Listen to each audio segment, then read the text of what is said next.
now.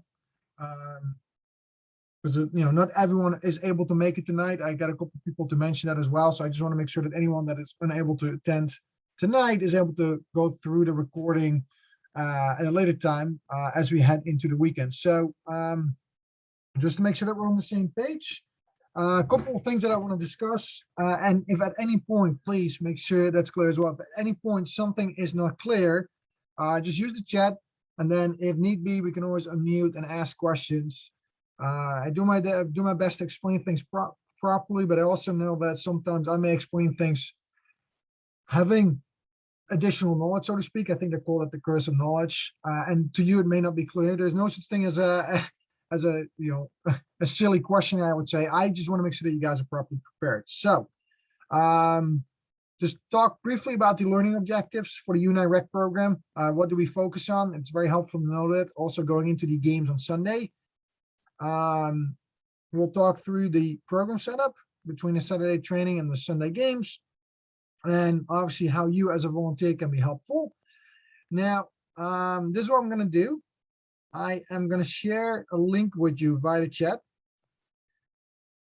Click on it when you get a chance. It takes about 2.5 to 3 minutes. It's a little video. Please watch it, and then when you come back, we'll talk about this briefly as we move forward as well. But I'll give you 3 minutes starting now to watch this video. First, to get your thoughts on this one as well. So I'll just start my clock right now. Enjoy it.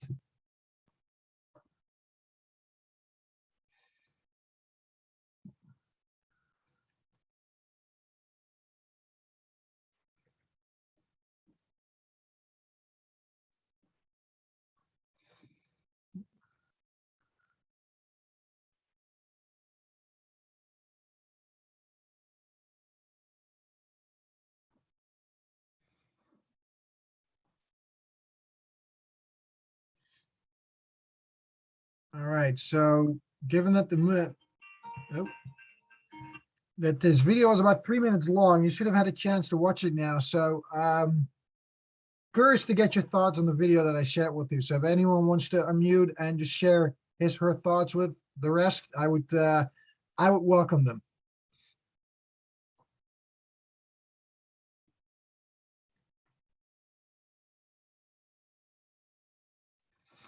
All right. So again, if you had a chance to watch it, who wants to share her thoughts on the video that I just shared with you guys?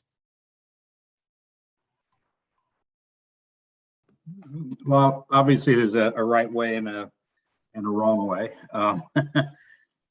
If the goal is to support the kids and empower them and encourage them and make them feel good in a positive environment, then certainly, one of those coaches didn't achieve that mission. Yeah, I mean, that's the short of it, right? So obviously I appreciate you first and foremost stepping up and sharing that with everyone else. I'm just going to move forward because you already watched the video, but there's a reason why I shared the video with you guys. I'll obviously change it up because I don't want to be talking for too long at once as well. But it just shows what can happen with often very good people once they get involved in youth sports. The competition element gets control of people, unfortunately. So figured I would share this with you. I've used it on a couple occasions in coach education sessions before. But what is important, right? So just so you guys understand, I'm gonna zoom out slightly, talk about some of the key principles of our development philosophy, then zoom in on Unite Rec, talk about what we look to achieve and how we can help out. And then before you know it, like the meeting is already done. And if you don't have any questions, let me know. But there's two key elements that I want to share with you. So the first one is all that we do is to help us instill a love for the sport with the children in our programs. And we don't care, and I don't care where they play, because that's all based on their needs, and needs could be based on ability as well as interest or willingness to commit a certain amount of time. Like they will differ greatly, but we want to make sure that the children enjoy what they're doing. The word fun, I would say, always comes back as well. If you ask children why they participate in sports like soccer, it's fun. If it ain't fun, why bother, so to speak, right? So we want to make sure that it is a fun experience for the children. I'm still involved in soccer because this is a sport I very much love, and a good experience at a young age. You and I rec, right? We talk about 7, 8-year-olds. None of these players this fall will turn 9 during the fall rec season. We want to give them a chance to fall in love with the sport. And then the second one is we want to develop independent, capable, and confident decision makers. Soccer is a game in which the players have control over what happens. Professional coaches at the highest level also confirm this. Their influence during a game is very limited. I know in American sports, often coaches play a very, very big role, given how the games are played. But soccer, and I think that's also one of the reasons it's loved worldwide, the players dictate what happens. And we want to make sure that players are given a chance to become independent, which means we have to allow them to make decisions, but also capable, which means we also talk about technique, the skills of it as well, and become confident decision makers. So these two things are key to basically all that we do. They're core principles of our development philosophy. And it's important as a coach, whether you're a professional or volunteer, to know this, all right? Because everything that we do is driven by that. So we seek to create a child-centered environment. And that means that all that we do is based on the needs of the learner. So we need to know what drives them, what their interests are, what they're capable of as well. We want to meet we need to meet them, so to speak, where they are. It's really important to know who's in front of you. Unfortunately, too often, and this is why I'm talking about the adult version and the child version of the game as well. Adults take control. Adults assume they know what is best for the children. And it's shown in the video that I shared with you guys earlier as well. That lady shown in the video had an agenda. She had an idea what needed to happen, and that influenced how she coached as well, unfortunately. And I would say that I probably wouldn't ask her to coach the youth soccer team in our association. But it's really important to understand that the way we see the game is not the way children see it. At a younger age, all right, we're talking about 7-year-olds, 8-year-olds at best. They're not as far in their physical, psychosocial, and emotional development as we are. Right, so we may be able to understand more complicated schemes, see patterns that evolve within the game. Most children at the age that we're talking about don't see that yet. We have to understand that, we have to be aware of that, and therefore understand what the children need to learn. And I'll get back to what we're going to focus on with U9 Rec this fall. But let's not force the adult version of the game on these children, please. So where do you start? Now, I want to stress that, and if you have prior experience within the association, I like to believe, but you can correct me if I'm wrong. And again, at any point when you have questions, let me know. You can ask questions.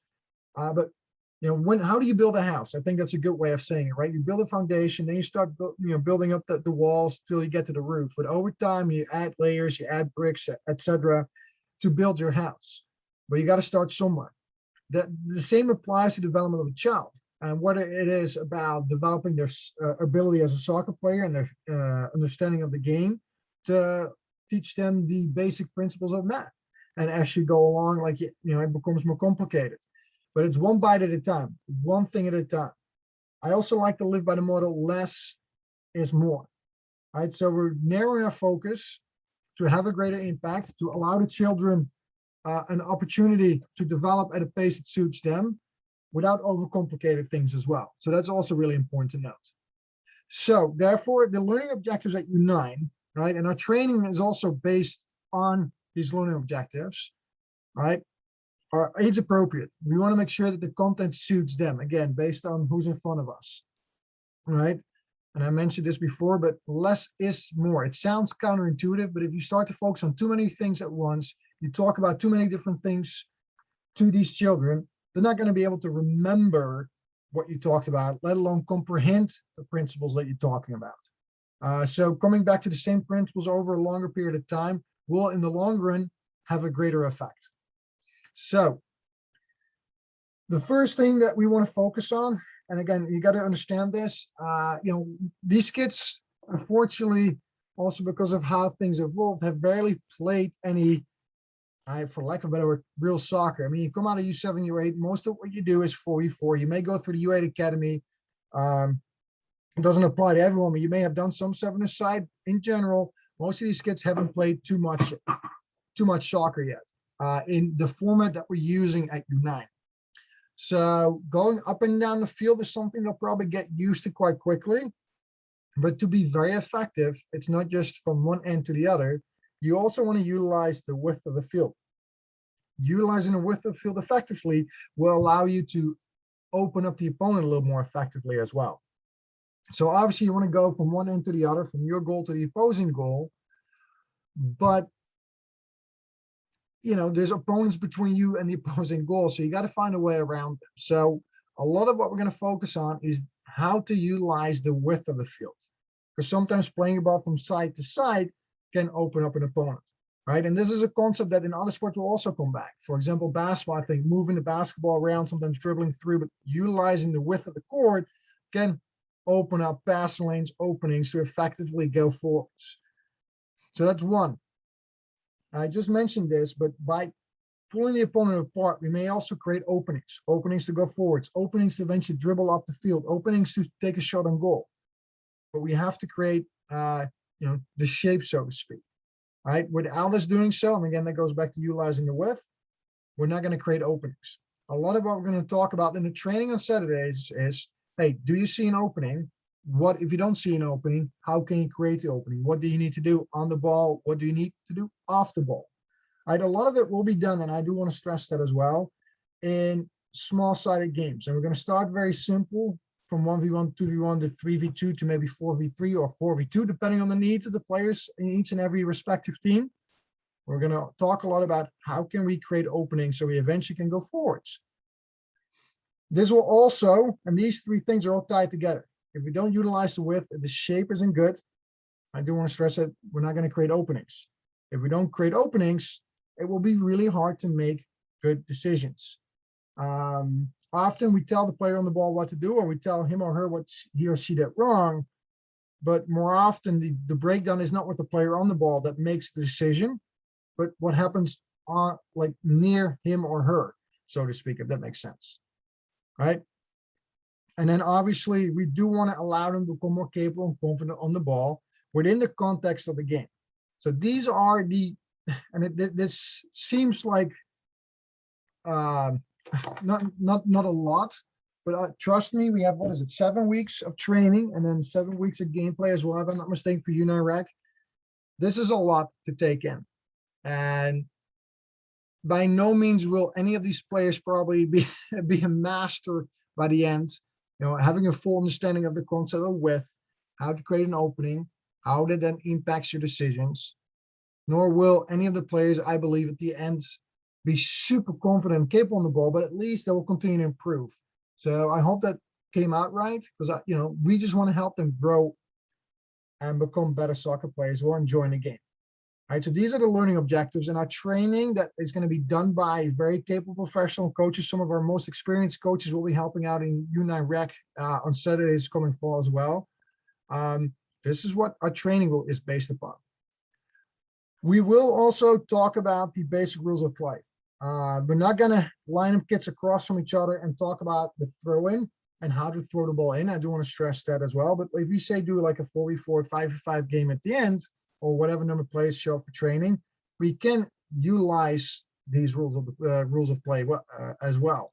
So when the ball goes out of bounds, we can tell the players, hey, you have to throw the ball in, just so they do get an understanding of these rules. Because for many, these rules are new, right? There's one specific rule I do want to highlight in a little bit, but I'll do so shortly. That is really important that it goes in effect at U9, and some of you probably haven't heard of before, so I want to clarify that with a better example. All right. With that, please understand that there is no such thing as a quick fix, or as it says over here, a shortcut. It's really easy to lose sight of things. We as an adult, as I said, see things much different than the children that are playing. We're probably going to see a lot of other things that need to be addressed. You may think that you're going to be able to come up with ways to counteract what you're seeing on the field, so to speak. We got to allow children the time to get used to the principles that we're going to introduce in the training sessions, and that they're hopefully gain a better understanding of as they go into the games. I do also know, given the age of the players, you'll see a lot of growth if you are allowing them the time to grow. as long as you allow them an opportunity to get better. All right. So talk about the program setup really quickly. So the Saturday practice sessions are an hour and 15 long. These sessions are done by assigned professional coaches. We also have somebody that supervises the 4 coaches, or sometimes it's only 2, depending on what time slot you're at, but to supervise these professional coaches. All right. Each team will go to a set professional coach at the same time, at the same field every week. Bearing any conflicts or sicknesses or whatnot, you should be able to have your team should be able to train with the same professional coach week in, week out. Obviously, you never know what happens, just like in any other walks of life. People can miss sessions, but generally speaking, you go to the same field, you have the same professional coach. So the professional coach working with your team will also get more familiar with your players. So we have a little bit of continuity there. Now, I encourage you to help out, to support. All right. That way you get to know your players a little better, but you also get to know what is done in training, so you can emphasize that going into your games on Sunday. Okay. So those are the Saturday practice sessions. Right. An hour and 15 includes a little bit of gameplay at the start. We go through a variety of activities. As we go through the program, the complexity of these activities will become greater. We hope to challenge the players as we move through the program, assuming that they're always there, these players training from one week to the next, and they'll finish with some form of small-sided games as well. And then on Sundays, you have your games, and I believe there's already pre-assigned slots. I think the entire game schedule is already done. Now, we'll talk about the Sunday games. You talk about the game format. So, given the number of players, I believe it's advised to play 8v8. And if anyone has heard differently, please correct me on this. But at a minute, you should be playing 8v8 if you have about 12 players. If you have fewer players, you can consider 7 aside.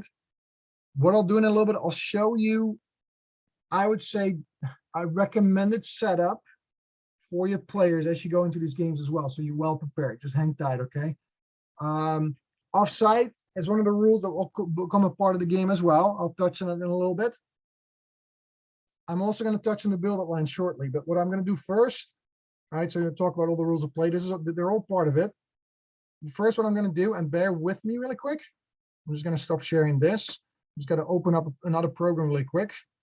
Let me see. Give me 1 second.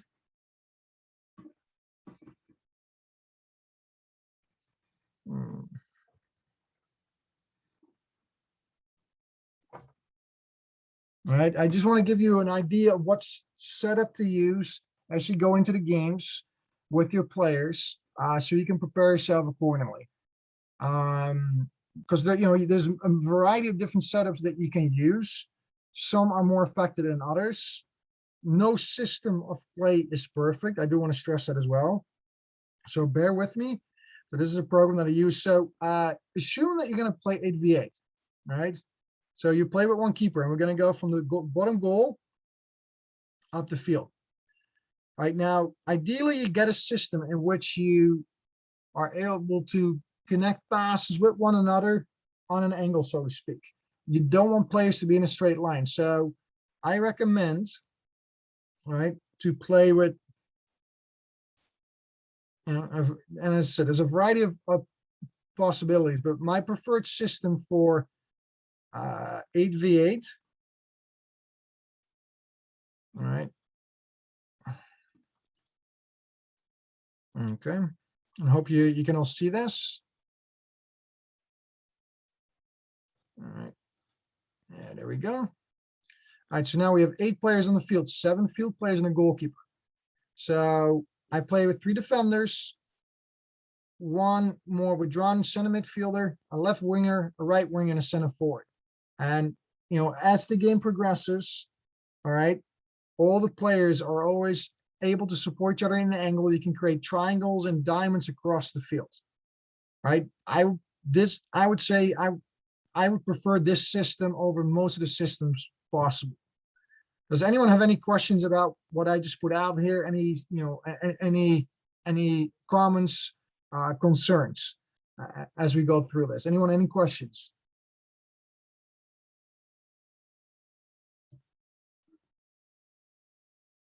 All right, so I'm assuming I'm either very, very clear.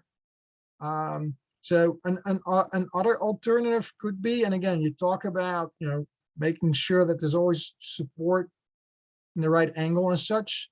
You could also, if you want, if you want, you can do it slightly differently. There we go. You could also opt to go with two more central defenders. And again, now 3 in the middle and 2 on top. Right, but again, you can see there's angles, there's through triangles, diamonds, etc. And both systems provide you with an opportunity to be effective both on the ball and defensively. So this is 8v8. Right now, if for that reason, and it could well happen as the season progresses, right, as the season progresses, that both teams show up with only 8 or 9 players. If you want to go down the 7-a-side, right, you can always take one player off. And this is one of the systems that we use because at U9 Travel, we play 7-a-side, right? And this is the system, generally speaking, used when we play 7-a-side. I just want to take a deep breath. I'm going to take a sip of water. Anyone, any questions about what I'm sharing here with you guys when it comes to the preferred systems of play?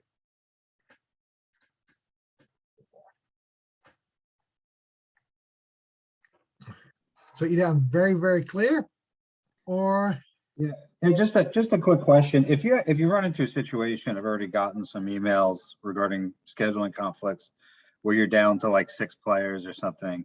Do you just adjust accordingly, both teams? Yeah, so that's a good question. So I think the teams, both on the boys and girls, that have 12 to 13 players, you kind of hope that you can get at least 7 to 8 to come out for every game, hopefully. You definitely want to make sure that, obviously both teams play even numbers. If it turns out that one team has a lot more than the other, you could potentially say, hey, have some of the players of one team guest play with the other, just to make it work. Because as I said, in the ideal scenario, everyone starts, everyone is given enough playing time. And you don't want, if one team shows up with only 7 players and the other one with 12 to 13, you don't want to have all these players sit on the sideline. Does it answer your question, by the way? Yeah, very good. Thank you. All right. No, it's a very, very, very good question. Appreciate you asking the question.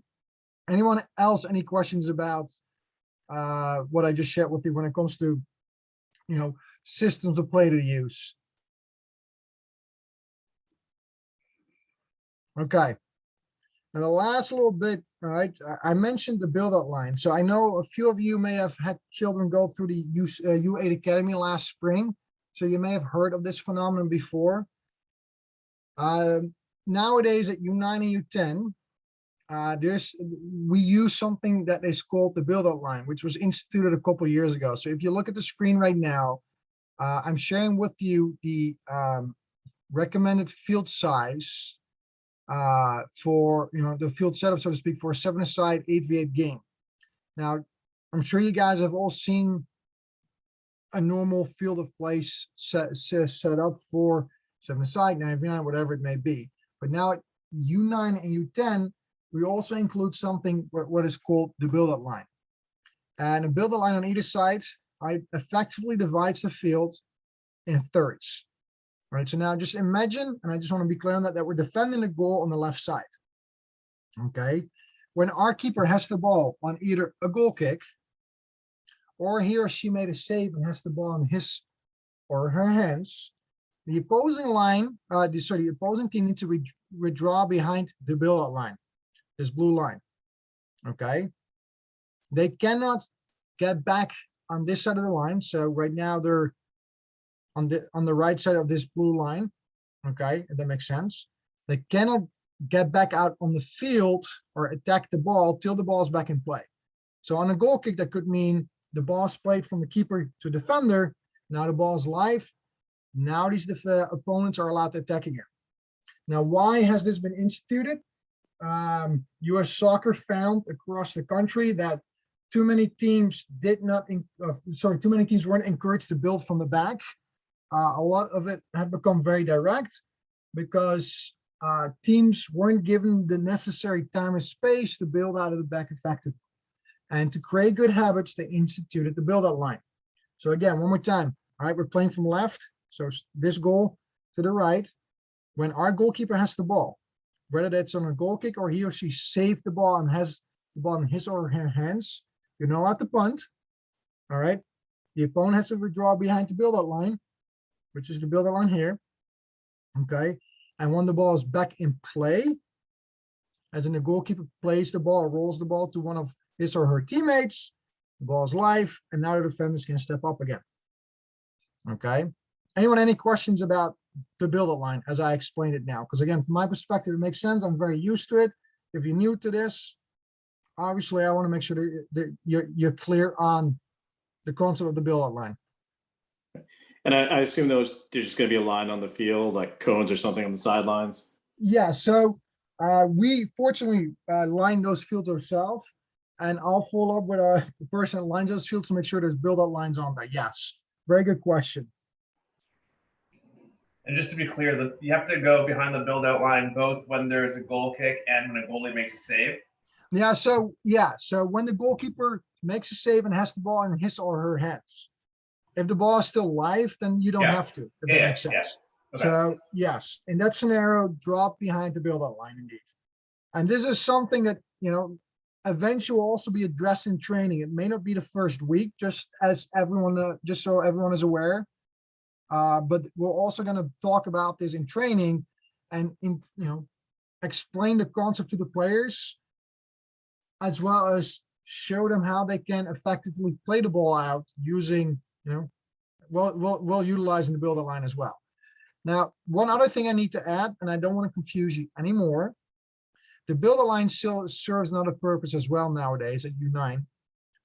Again, we're going from left to right.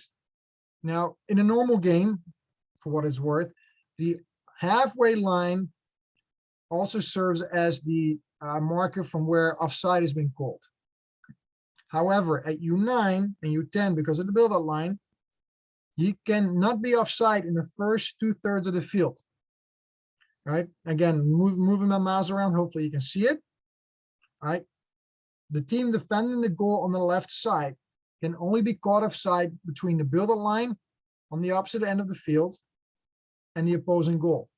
So only in the final third of the field, which is different from how it's called, once they go into, U12, U13, and so on. Right? So just as I said, offside is only called in the final third of the field, allowing you basically more space to play, right? Because you have 2/3 of the field available to you without having to worry about offside. All right, take a deep breath here on my end. Anyone, any questions about that? All right. So either I'm very, very clear or I've lulled you to sleep. So let's say it's the former, not the latter. All right, so quickly talk about your role, and then I'm going to wrap it up. Allow you maybe allow you an opportunity to ask any questions you may have. So understand, as a coach, you're mostly a facilitator. So when it comes to the practice sessions, help out the professional coach, but let him or her run the sessions effectively. All right. On Sundays, you're largely there to help the players out in the field, help them get a better understanding of the rules of play, because I think that is going to be one of the biggest challenges we're going to face. Just talked about the build-out line, just talked about offside and where it's called. It's going to take a little bit of time before that sinks in with the players, unfortunately. And we have to allow them the time to get used to that. Okay, so that's that. You want to make sure players are given an equal amount of playing time, so try to manage that accordingly as well. All right. So again, child-centered. All right. Some teams may be stronger than others.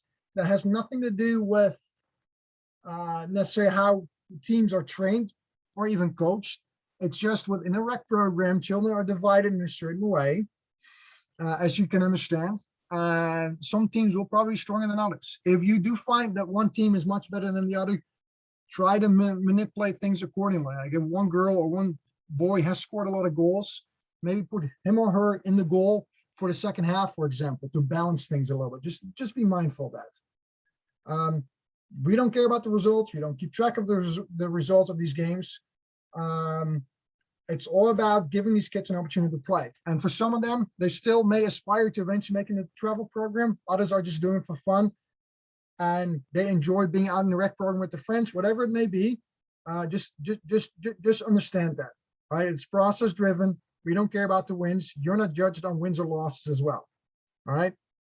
And, make other parents aware of that as well. Because some parents sometimes do lose sight of the bigger picture. They get a little tense on the sideline, unfortunately, as well. It's not about winning or losing. Obviously, winning is nice, right? But if one team wins all their games and the other team loses all their games, it has nothing to do with necessarily training. It's just maybe how teams have been divided at this point in time. All right. Last but not least, unfortunately, not everything that counts can be counted, and not everything that can be counted counts. As in, results are often, as I said, the results of games are often used to determine whether or not someone is successful, but that's a flawed way of thinking, especially when it comes to the development of young children and the teams that they play on.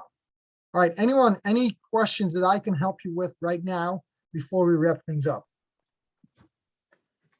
Yeah, I think I had a question on kind of the rotation and substitutes. Mhm. What's kind of your opinion in terms of getting people in versus giving them enough time in the position? So, do you let someone play a position for an entire quarter while someone else, maybe getting bored on the sidelines? What, kind of how much should you be rotating people? Yeah, so I always try to find a balance between the two. And it's a very, very good question. So what I mean by that is, you need time on the field to get into wherever you're playing. Right? If you're substituted every 5 minutes, you never really get in the swing of the game. You never really get the feel for things. So you want to make sure you come up with some kind of a rotation, allowing players enough time at least to get into the game. Too many substitutions will also hinder the flow of the game, unfortunately. You see a lot of youth soccer. As a game progresses, more substitutions take place, and it just becomes even more chaotic. And youth soccer in itself is already very chaotic, unfortunately. So like when I played 8v8 and I had 12 players, I would sub maybe half of every quarter, and then just keep rotating through. But also keep in mind that like one game I would allow players to play maybe in defense. The next game, maybe I had them in midfield and so on. I also didn't put them in too many different positions during just that one game, right? Because if you go from playing in defense to right mid, to left mid, to center forward, and then to goalie, for example, just name 5 positions in an 8v8 setup, like it becomes really confusing for the children as well. Does that answer your question? Yeah, thanks. Well, I think it's good to know, instead of rotating them from offense to defense, keep them in that general location. Yeah, or keep them on the right side of the field for that game, and then next time on the left side. I often, like, if a kid plays in goal, then that same game I give that child the opportunity to play center forward, for example, as a reward for playing goal, because all the children should be encouraged and introduced to all different positions. So, all right, that's a very good question. Anyone else, any questions that I can be of help with while we're on the call right now? Can you remind me, it's probably in your email, but I mean, there's throw-ins and then there's free kicks as well, and Yes. penalties and everything, right? It's a Yes. standard. Yeah. Okay. Yes, all the rules of the game are included. And then on top of that, we have to account for the use of the build-out line, which I tried to explain earlier. Hopefully that's clear. But just like the players will get a better understanding of it as the season progresses, you will also get a better understanding of it as the season progresses, and how it can be quite effective as well. Got it. Thanks. All right. And again, a very good question. Anyone else, any questions that I can be of help with while I have you on? All right, so I appreciate you guys coming on at this time on a Wednesday night. Very, very, very happy to have you. Very thankful for the fact that you guys stepped forward to help out. At any point, if you do have any questions throughout the season, and they're really in regards to training content, coaching, how to effectively impact the play behavior on the field, don't hesitate to reach out. By now, you should have my email address. I've reached out on a couple of occasions. I will make sure you're on my weekly emails as well. I want you to be as well prepared as possible. Don't hesitate to reach out if you have any questions. I'm gonna stop the recording here.